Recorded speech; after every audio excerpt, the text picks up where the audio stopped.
Puluhan perwakilan guru dan tenaga pendidik swasta dari berbagai kabupaten di Aceh mendatangi gedung DPRA untuk menyampaikan aspirasi mereka.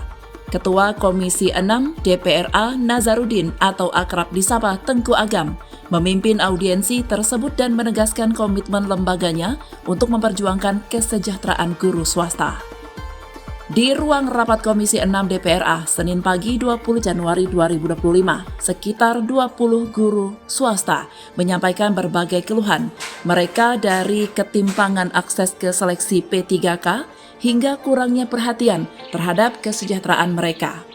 Ketua Komisi 6 DPRA Nazarudin menegaskan bahwa aspirasi ini menjadi prioritas utama Komisi 6. Sejumlah guru juga mengungkapkan rasa kecewa terhadap kontrak kerja yang berakhir tanpa kejelasan pembayaran gaji.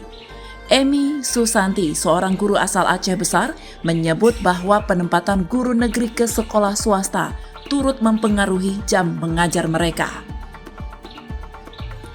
Nazarudin mengajak seluruh pihak untuk bersatu memperjuangkan keadilan bagi guru swasta, sembari menegaskan pentingnya menjaga sinergi antara legislatif, eksekutif, dan Dinas Pendidikan Aceh.